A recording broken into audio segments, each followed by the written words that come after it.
Today, straws are everywhere. Plastic straws, paper straws, metal straws, bendy straws, bubble tea straws, spoon straws for frozen drinks, tiny stirrer straws for coffee, bamboo straws, silicone straws, and even edible straws. Most of the time, we barely think about them. We use one, sip a drink, and forget it. But thousands of years ago, the straw was not just a small convenience. It was not made for iced coffee, fast food, or milk tea. Some of the earliest evidence connects long drinking tubes with beer-like fermented grain drinks. So the real question is not only, when did people invent straws? The better question is, what problem were they trying to solve? A straw is a simple idea. It is a tube that lets the mouth pull liquid from a vessel. One end goes into the drink. The other end goes into the mouth. When you suck, the pressure in your mouth drops, and the surrounding air helps push the liquid up through the tube.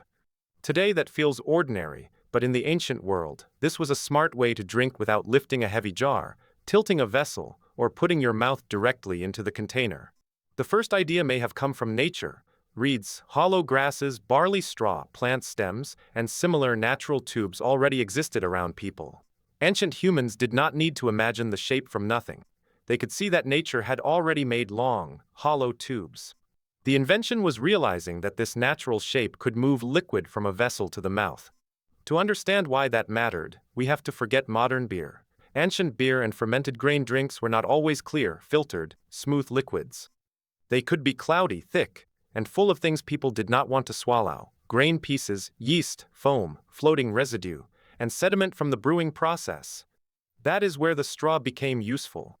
Its first genius was not style, it was separation. A person could drink the liquid while avoiding some of the mess inside the vessel. Instead of taking in floating grain and bitter residue with every mouthful, the drinker could reach into the liquid through a narrow tube. If the lower end had small holes or a filter-like tip, it could help keep larger particles out. This also explains why ancient straws could be much longer than modern ones. Today, a straw is usually for one person and one cup, but ancient drinking often involved large vessels. If a jar was too heavy, too large, or too central to a shared gathering, a long tube made more sense than lifting the jar or pouring it into many cups. Mesopotamian cylinder seals give us some of the clearest ancient images. They show people sitting near large vessels and drinking through long tubes. These are not just pictures of tools. They show behavior. They suggest that drinking through tubes could be part of banquets, shared drinking, and social life. Imagine the scene.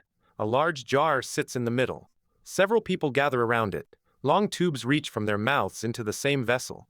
They are not only drinking, they are sharing one source. In that world, a straw could turn a jar of fermented grain drink into a social event. One of the most interesting archaeological cases comes from the Maykop Kurgan, a burial mound near Maykop in Russia.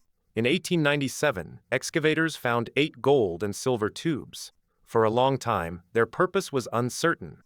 Some earlier interpretations saw them as scepters or supports for a canopy. More recently, researchers have argued that they may have been drinking implements, possibly used for beer. The details are important. These Maykop tubes are reported as more than 3 feet long and about half an inch in diameter. They also had narrowed, perforated tips. That size and design do not look like a modern disposable straw for a personal cup. They make more sense if people were drinking from a large shared vessel and needed a tube long enough to reach the liquid. But we should not overstate the evidence. The Maykop objects are best described as ancient tubes interpreted by researchers as possible drinking straws. That careful wording matters. Archaeology often works by comparing objects, where context, and images from other cultures. The drinking straw interpretation is strong enough to be fascinating, but it should not be presented as a fact beyond all debate. The materials also tell us something. Ordinary people probably did not need gold or silver to drink through a tube. They could use reeds, hollow stems, or natural straw. But those materials decay. They rot, break, and disappear. Gold, silver, copper, and stone survive much better. So the oldest objects we find may be the luxury versions of a much simpler everyday idea. In Sumer and nearby regions, drinking tubes could also be high-status objects. Some surviving examples were made with precious materials such as gold, copper, and lapis lazuli. This means the straw could be both practical and symbolic. For ordinary people, it may have been a hollow plant stem.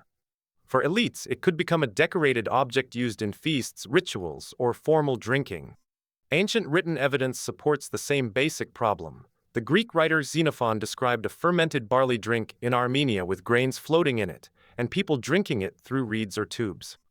This detail is valuable because it explains the need clearly. The drink had solid pieces inside it, and the tube helped the drinker avoid them.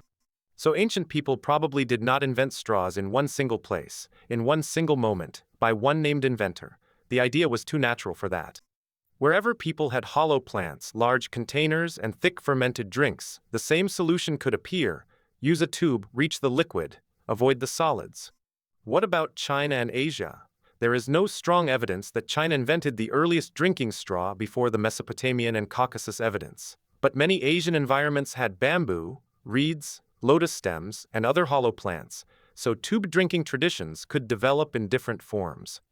The safe conclusion is this: the earliest strong evidence points to Mesopotamia and the Caucasus, while other cultures also found their own ways to use hollow tubes for drinking. A useful comparison comes from South America. The bombilla, used for drinking mate, is a straw with a filter at the lower end. It lets the drinker sip the liquid while keeping leaves and plant fragments out of the mouth. This is not the same invention as the ancient Sumerian drinking tube, but the logic is similar: drink the liquid, filter the solids. The story changed again in the 19th century. In the West, people used natural straws, often made from rye grass, for drinks. This is one reason the object is called a straw. But natural straw had problems. It could soften, it could split, it could leave bits in the drink, and it could give the drink an unpleasant grassy taste. Then came Marvin Stone. In 1888, he patented an artificial paper straw. He was not inventing the first straw in human history. He was solving a modern problem: replacing natural straw with something cleaner, more consistent, and less likely to ruin the taste of a drink. This changed the straw from a piece of nature into a manufactured product. A paper straw could be made in large numbers.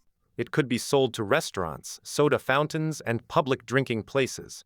It could be more uniform than rye grass. The straw was becoming part of modern commercial drinking culture. Another important change came in 1937, when Joseph Friedman patented a flexible drinking tube. The idea was simple: add a bendable section so the straw could reach the mouth more easily. This made it useful not only for children, but also for hospitals, patients, older people, and anyone who could not easily lean toward a drink. This point matters. Straws are not always useless extras. For some people, a straw is a tool of independence. A child, an older person, a patient in bed, a disabled person, or someone recovering from medical or dental treatment may need a straw to drink safely and comfortably. In the 20th century, plastic changed everything. Plastic straws were cheap, light, durable, easy to mass produce, and useful for cold drinks, fast food, takeaway cups, and disposable service. Paper could soften. Natural straw could taste bad. Plastic stayed firm long enough, cost very little, and could be thrown away after one use. That is how the straw became part of everyday drink culture. It was no longer mainly for ancient beer-like drinks or shared vessels. It became attached to soda, juice boxes, iced coffee, cockshakes, smoothies, slushies, hospital cups, children's drinks, and later bubble tea. Different drinks created different straw designs. A bubble tea straw is wide because it has to carry tapioca pearls. A spoon straw works with frozen drinks.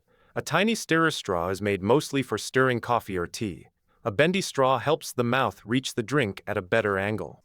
Metal, glass, silicone, and bamboo straws are meant to be reused. Paper and edible straws try to reduce plastic waste. Each version answers a different drinking problem. But plastic also created the straw's modern problem. A plastic straw can be useful for a few minutes, then remain as waste long after the drink is gone.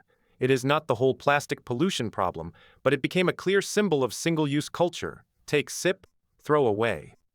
That is why many places now reduce single-use plastic straws. Some restaurants give them only when customers ask. Some switch to paper, bamboo, metal, silicone, or compostable alternatives. But the answer cannot be blind. Some children, older people, patients, and disabled people still need straws to drink safely and independently. So the story of the straw comes full circle. Ancient people used a tube to solve a problem inside the drink: grain, foam, sediment, and residue. Modern people must solve a problem outside the drink: waste, litter, and careless disposal. The straw began as a smart invention. Use it when it helps.